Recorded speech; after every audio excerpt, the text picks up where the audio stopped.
My name is A.D. Robles, and I thought I would do a quick introduction video to talk about who I am and what I do.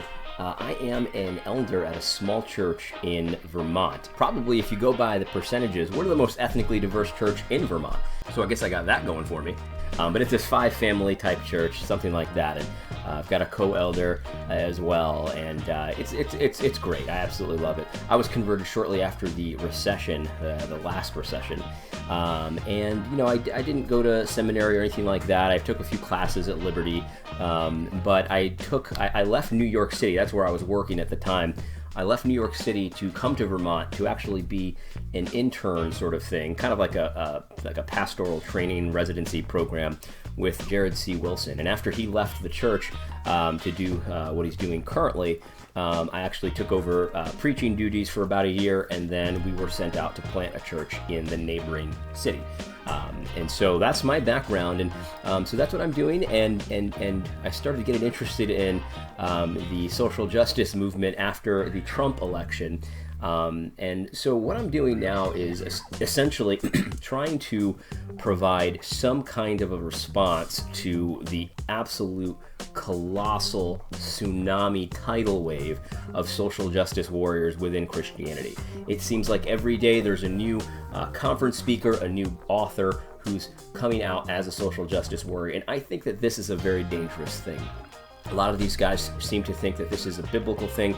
It is not a biblical thing, and it's really the spirit of the world is all over social justice in every way. I mean, I'm a big tabletop gamer, and I like that kind of stuff. And for a year or two, tabletop gaming has gone completely social justice warrior. Every kind of industry is gone completely social justice warrior, and it's the spirit of the world, and unfortunately we're seeing that come into the church. And so I'm trying to respond to that, and you might, I try to provide an element of humor into my videos, and so you might not like that. A lot of people say they don't like my tone. A lot of people do like it, but a lot of people are not used to this kind of thing, and they think, well, are you mocking these people and things like that?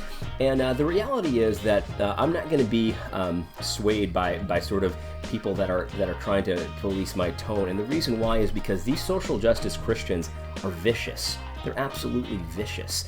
They don't have sort of the direct, they don't call you names, and well, actually they do sometimes, but they don't really speak directly too often. They usually put it into very flowery language, but they'll constantly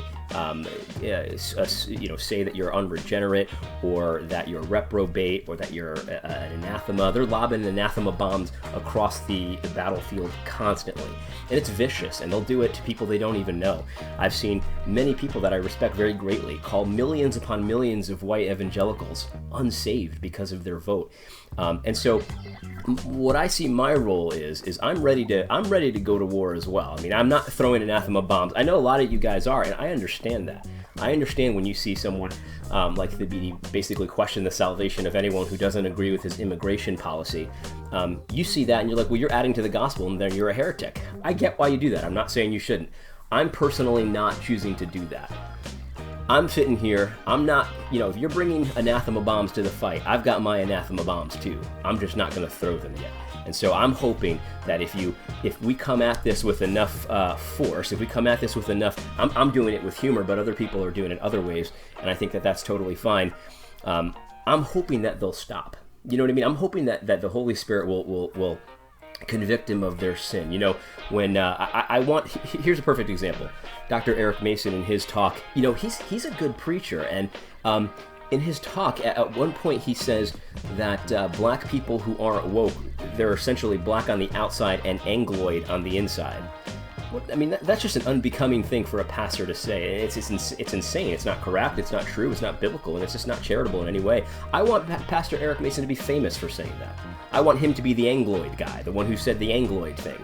And it's not because I want to embarrass him. I just want him to stop. I want him to think about what he's become. That's what I want. And so you might see me mock something like that because I think it deserves to be mocked. You can't call black people that don't agree with you Angloids as if it's some kind of an insult, and it's just a weird thing. So anyway, that's what I'm doing on this channel. Every one of these brothers that I am criticizing their ideas, I care about them. I respect them greatly, and I want them to stop what they're doing. That's what I want. Hope this is helpful. God bless.